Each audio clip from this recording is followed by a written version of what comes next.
ओम शांति। आज प्यारे मीठे भगवान की मीठी मुरली मंथन की डेट है 28 मई 2020। तो मीठे मीठे बाबा अपने बच्चों से कह रहे हैं, देही अभिमानी बन, पिता को याद करो, तो ही याद का बल जमा होगा, जिससे ही तुम विश्व का राज्य ले सकते हो। तो याद का बल जमा करने के लिए क्या करना होगा? अपने मन को संभालना होगा। और अपने शरीर में बल भरना होगा, क्योंकि यदि शरीर निर्बल है तो हम कैसे याद करेंगे? शरीर बैठेगी कैसे बाबा को याद करने के लिए? तो शरीर को भी चलाना है, तन मन धन से खुश रहना है। हाँ, शरीर की अनदेखी नहीं करनी है। जैसे एक बार एक मोची अपने गांव में था और सबके जूते बनाता था, जूते चप्पल अच्छा था, सेवादारी था, लेकिन वो दिन भर काम करते रहता था। हाँ, और यहाँ तक कि उसके अपने पैर के जो चप्पल थे वो एकदम फट गए थे। सब लोग बोलते थे कि अरे भाई तुम अपनी चप्पल तो मरम्मत कर लो। तो कहता था कि नहीं नहीं, जितना मैं अपने मरम्मत करूँगा उतना में मैं 4 जूते सिल लूँगा। किसी का सुनता ही नहीं था। और फिर उसको घर आने जाने में चप्पल से इतने बड़े छेद हो गए ना कि उसके पैर में जख्म हो गया। और डॉक्टर को जब दिखाया तो पता चला कि उसके पैर को मतलब पैर इतना डैमेज हो गया कि उसको काटना पड़ा। तो देखा, इस तरह से हमें सेवा हम करें, सब कुछ करें, लेकिन शरीर की अनदेखी नहीं करें। अब जैसे कि घरों में माताएं क्या करती हैं, अपने बच्चों को, अपने बड़ों को, जिनको भी वे सेवा करती हैं, तो दूध ले जाके प्रेम से दम देंगी, लेकिन खुद के लिए पूछो तो समय ही नहीं है ना? ऐसा नहीं करना है। हम खुद की देखभाल करेंगे तभी तो हम औरों की सेवा कर सकेंगे, है ना? तो स्वयं से शुरुआत करें। अब बाबा भी तो यही बोलते हैं, स्वयं को पहले परिवर्तन करो, तो देही अभिमानी बनेंगे और पिता को याद करेंगे। प्रश्न है, कौन सी बात तुम्हें ख्याल ख्वाब में भी नहीं थी जो अभी प्रैक्टिकल हो रही है? उत्तर, हम भगवान से राजयोग सीखकर विश्व के मालिक बन रहे हैं, राजाई के लिए पढ़ाई पढ़ रहे हैं। अभी तुम्हें अपार खुशी है कि सर्वशक्तिवान पिता से बल लेकर हम सतयुगी स्वराज अधिकारी बनते हैं। कितनी बड़ी बात है ना? हमें हमारी खुशी का तो ठिकाना नहीं रहना चाहिए कि हमें विश्व के मालिक बना रहे हैं भगवान, वो भगवान जिसे दुनिया इतना ढूंढ रही है, और हमें सतयुगी रजाई दे रहे हैं। तो ख्याल ख्वाब में भी कभी नहीं आया था ना, सपने में भी नहीं आया था ना कि हम ही देवी देवता बनेंगे। हम अपने ही दिव्य स्वरूप की पूजा कर रहे हैं, है ना? तो अपने को देखो, हम लक्ष्य तो रख लेते हैं लेकिन लक्ष्य धारण नहीं होते, क्योंकि हम सुबह सवेरे उठकर शक्तिशाली स्वमानों में मन को नहीं रखते, टिकाते नहीं। सुबह सुबह जो हम फीड करेंगे ना, हमारे सबकॉन्शियस माइंड उसको रिसीव करेगा और उस अनुसार वो वर्क करेगा। तो चलिए, कुछ एक संकल्प है जो हम सुबह सवेरे ज़रूर बोलें। सबसे पहले है, अपने आप को मैं शक्तिशाली आत्मा हूँ। सबसे पहले तो बाबा को गुड मॉर्निंग, और बाबा से मीठी मीठी 2-4 बातें करके, शुक्रिया अदा करके हम इन संकल्पों को रिवाइज करेंगे। मैं शक्तिशाली आत्मा हूँ, मेरा रिमोट स्वयं मेरे पास है, किसी और के पास नहीं। कोई मुझे रिमोट नहीं कर सकता, अर्थात कोई मुझे, किसी की बात मुझे फंसा नहीं सकती। मैं अत्यंत शक्तिशाली आत्मा हूँ। इस तरह से मन में ये संकल्प दोहराना है, सोचना है। फिर है, मैं हमेशा खुश हूँ। मैं हमेशा खुश हूँ। मेरी खुशी किसी भी व्यक्ति, वस्तु, वैभव पे निर्भर नहीं है। अब कोई लकड़ी की चेयर पे भी खुश रह सकता है, हाँ, और कोई कीमती सोफा पर भी खुश नहीं रह सकता है। तो चीज़ें हमारे शरीर को कंफर्ट दे सकती है, आराम दे सकती, खुशी नहीं, है ना? तो मैं हमेशा खुश हूँ, हर हाल में खुश हूँ। फिर है, मैं सदा शांत स्वरूप हूँ। चाहे कोई भी परिस्थिति आए, मेरी शांति भंग नहीं हो सकती। फिर है, परमात्मा हमेशा मेरे साथ है, कभी कभी नहीं, बार बार बोलना। जैसा हम बोलेंगे सोचेंगे वैसा बनते चले जाएंगे। अब जैसे कि एक छोटा सा बच्चा को रोड क्रॉस करना है तो वो कितना डर रहा है, गाड़ियाँ आ रही है इधर से भी उधर से भी, लेकिन जैसे ही वो अपने माँ पिता का हाथ पकड़ लेता है, दोनों के बीच में दोनों का हाथ पकड़े हुए रोड पर कैसे चलेगा, झूलते हुए जाएगा, खुशी खुशी जाएगा। उसी तरह से हम बच्चे बाबा का हाथ और साथ पकड़कर हर परिस्थिति के हर परिस्थिति में झूले की तरह झूलते रहे, क्योंकि हमारा हाथ हमारे माता पिता भगवान ने पकड़ रखा है ना। तो बाबा सदा मेरे साथ है, यह मन को संकल्प देते हैं। फिर है, मेरा शरीर हमेशा स्वस्थ है। चलो कोई दर्द वर्द है भी, लेकिन हमें कहना क्या है कि मैं बहुत सुखी हूँ, मैं एकदम निरोगी हूँ, मेरा शरीर एकदम स्वस्थ है। बार बार हम कहेंगे ना कि दर्द हो रहा है दर्द हो रहा है, तो वो लगातार और पीड़ादायक बनेगा। फिर है, मेरे सारे रिश्ते बहुत प्यारे हैं, मेरी सबसे बहुत बनती है, मेरा घर स्वर्ग है। ये संकल्प हमें अपने परिवार में एडजस्ट करना सिखाएगा, क्योंकि एडजस्ट हमें करना है, सामने वाले को नहीं, क्योंकि भगवान हमें पढ़ा रहे हैं, सामने वाले को नहीं, है ना। तो ये इतने अच्छे अच्छे संकल्प हैं। फिर से रिवाइज करती हूँ। मैं शक्तिशाली आत्मा हूँ, मैं हमेशा खुश हूँ, मैं सदा शांत हूँ, परमात्मा सदा मेरे साथ हैं, मेरा शरीर हमेशा स्वस्थ है और मेरे सारे रिश्ते बहुत प्यारे हैं, मेरी सबसे अच्छी रिलेशनशिप है, सभी मुझे बहुत प्यार करते हैं, मेरा घर स्वर्ग है। ठीक है।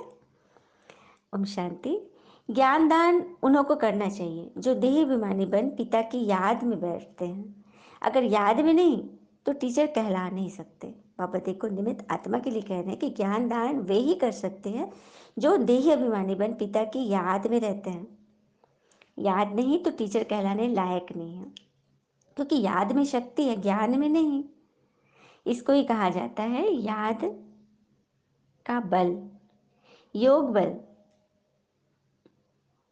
सन्यासियों का अक्षर है। बाबा कठिन शब्द काम में नहीं लाते, बाबा तो कहते हैं याद, कितना सहज है। यहाँ योग नाम की कोई चीज़ नहीं है, योग से भय नहीं खाना है, यहाँ तो है याद। जैसे छोटा बच्चा अपने माता पिता को याद करता है ना, लेकिन वह तो है देहधारी, चित्र देखते हुए पिता को याद करता है। लेकिन यहाँ तो हमें किसे याद करना है, विचित्र को। जो विचित्र बाबा को याद करते वह विचित्र देश के रहने वाले हो, तो पहले पहले यह संकल्प करो कि मैं आत्मा हूँ। इसीलिए बाबा कहते बच्चे देही अभिमानी बनो, अपने को आत्मा निश्चय करो, तभी पहले पहले यहाँ पाठ बजाने आते हो, जो कि तुम्हारी ही बुद्धि में है। दुनिया में यह कोई नहीं जानते, जिसे यह ज्ञान हो किसी को नहीं पता है। इसीलिए बाबा कहते अब तक जो कुछ पढ़ा सुना है वो भूल जाओ, तभी ये दिव्य पवित्र ज्ञान अंदर धारण हो सके। माना अपनी जगह सुनिश्चित करे।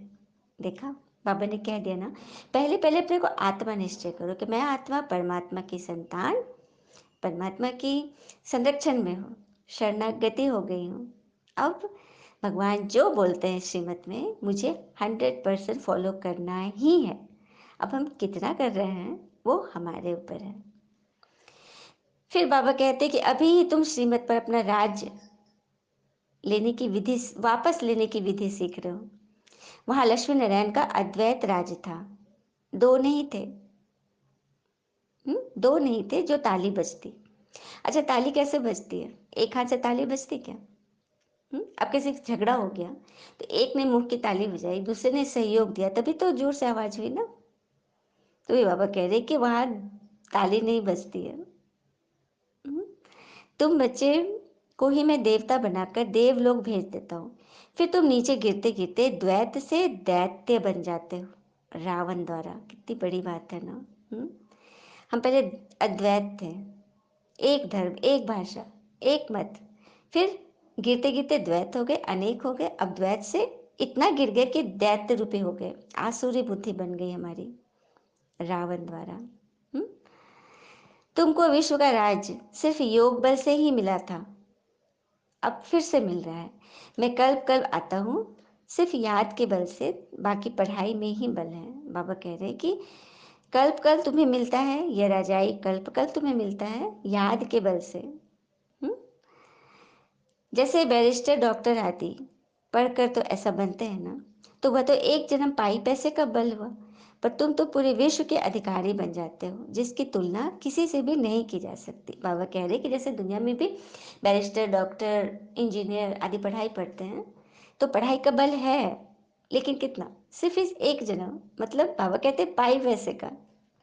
लेकिन तुम जो बल जमा कर रहे हो, उससे तुम भविष्य 21 जन्म के लिए माला माल बनते हो। अब जैसे कोई अच्छे, हाँ, साधारण घर जन्म लिया, मैंने अच्छे घर में जन्म लिया, तो लोग कहते हैं ना कि इसने आगे जन्म अच्छे कर्म किए होंगे, दान पुण्य किया होगा, तो जैसा कर्म वैसा जन्म तो मिलता ही है। हम्म? अभी तो यह है ही रावण राज, यहाँ जो भी कर्म करते श्रीमत के बगैर वह विकर्म बन जाता है, क्योंकि सीढ़ी नीचे उतरनी ही है, सचो सतो रजो तमो में आना ही है, अर्थात हर नई चीज पुरानी होती ही है।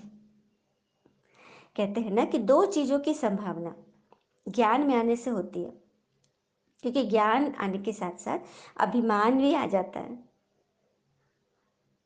और इसके विपरीत यदि ज्ञान के साथ हम स्वमान में टिक जाते हैं, हम्म?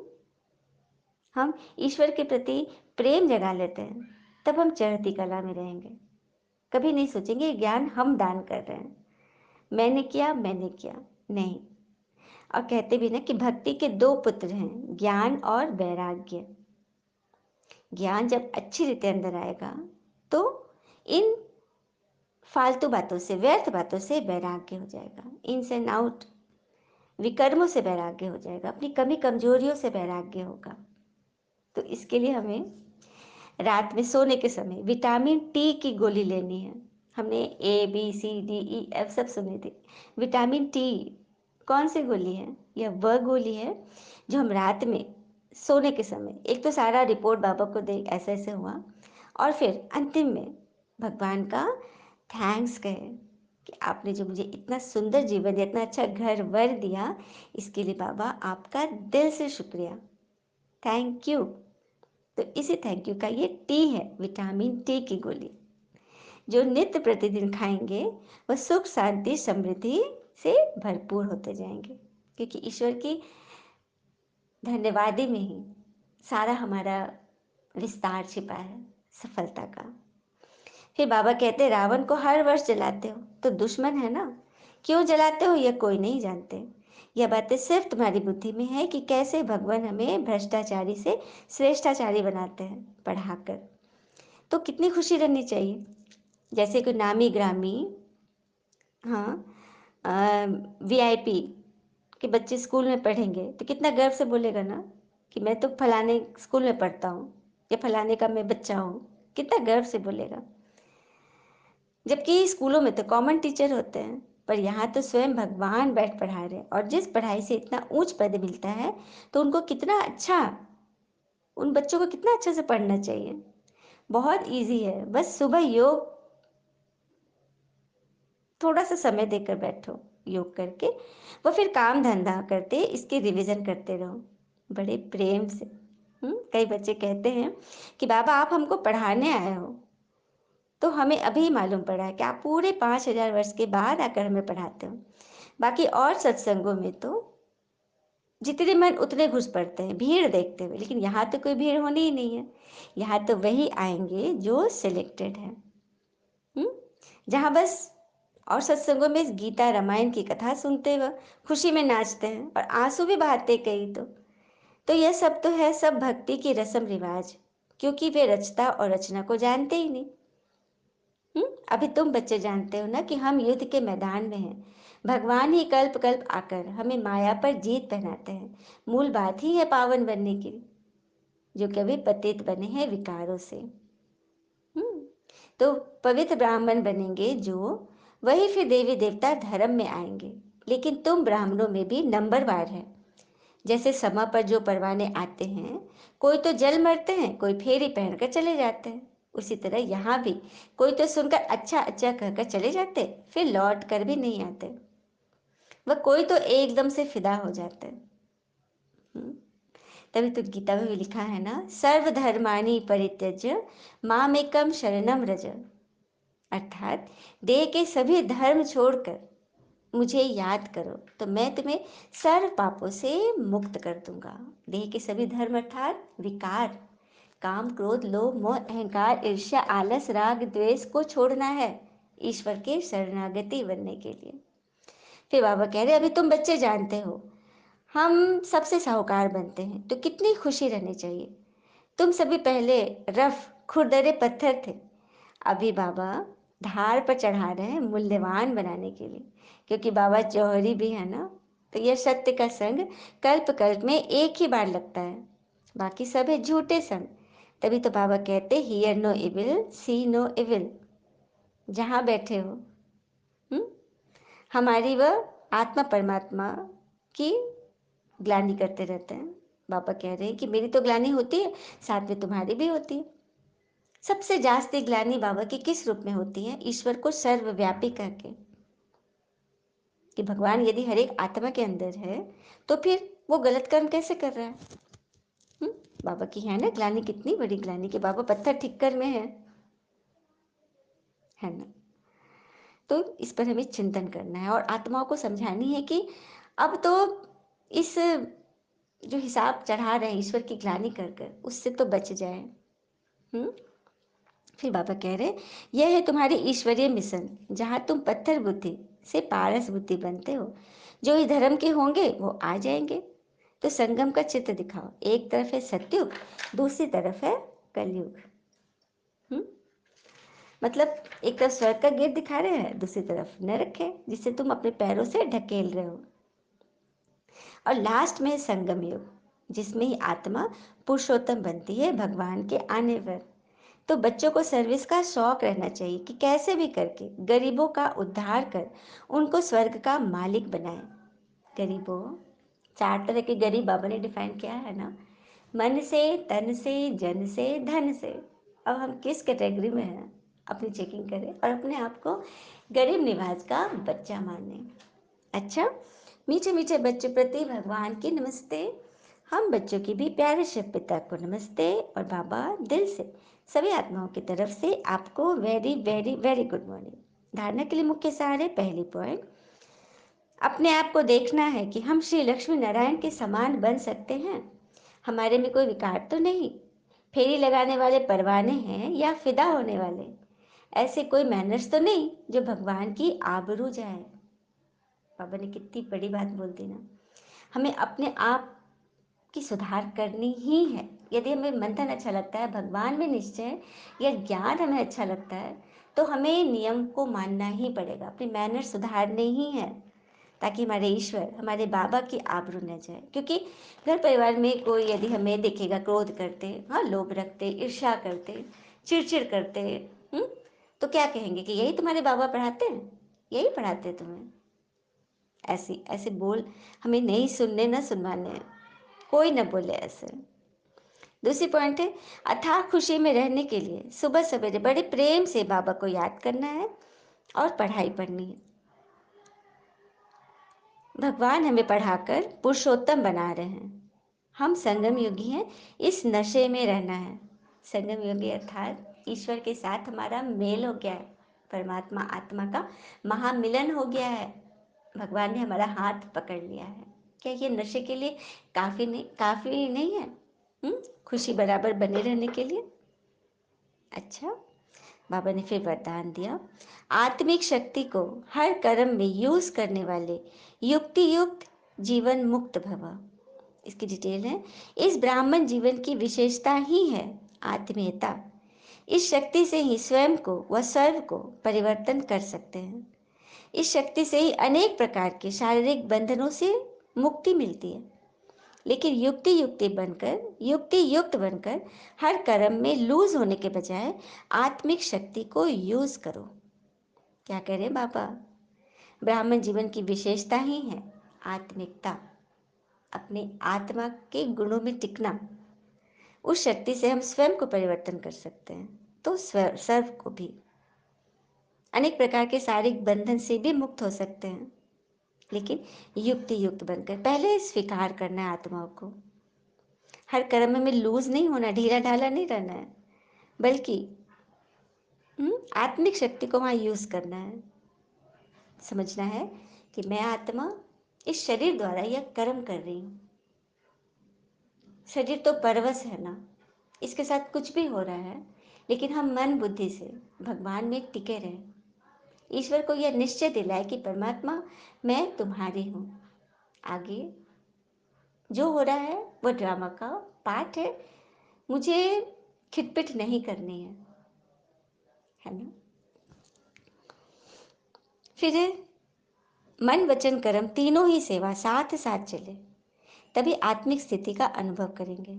जैसे क्या होता है कि हम वाणी और कर्म को तो अच्छी रीति यूज करते कि लोग सुन रहे हैं, लेकिन मन में संकल्प विकल्प चल जाते हैं नेगेटिव, और मन की भाषा सबसे पहले ईश्वर तक पहुंचती है। तभी तो हमारे काम नहीं बनते, क्योंकि हमारा मन शुद्ध नहीं है। आत्माओं के प्रति हमारे मन में क्वेश्चन उठ ही जाता है, गुस्सा आ ही जाता है। उससे बचने के लिए तीनों, मन, थॉट, वर्ड, एक्शन, तीनों एक ट्रैक पे हो तो सफलता हुई पड़ी है। इसी से हम जीवन मुक्ति को पाते हैं। जीवन रहते हम मुक्ति, खुश है। स्लोगन दिया बाबा ने, सत्यता की शक्ति से खुशी की शक्ति की अनुभूति करते चलो। जो आत्मा सत्य को पहचान ली, सत्य में टिक गई, सत्य ही खाती है, सत्य ही पीती है, सत्य ही परोसती है, सत्य ही बोलती है। कहते हैं ना, जहाँ ईश्वर की चर्चा होती है वह जगह एकदम पवित्र हो जाता है। तीर्थों, सारे तीर्थों की उसमें शक्ति आ जाती है, फल मिलता है। क्योंकि जब ज्ञान बहता है तो ज्ञान गंगा से आत्मा की शुद्धिकरण होती है। आत्मा शुद्धि होती है तो कर्म श्रेष्ठ बनते हैं, कर्म श्रेष्ठ बनते तो संस्कार श्रेष्ठ होते हैं, और श्रेष्ठ संस्कार से ही संसार बदलेगा, कलयुग सतयुग बनेगा। तो सभी तैयार है ना सतयुग लाने के लिए? अच्छा, ओम शांति। शुक्र है मीठे बाबा, वो बाबा के प्यारे प्यारे बच्चे। Thank you Baba. All is well always.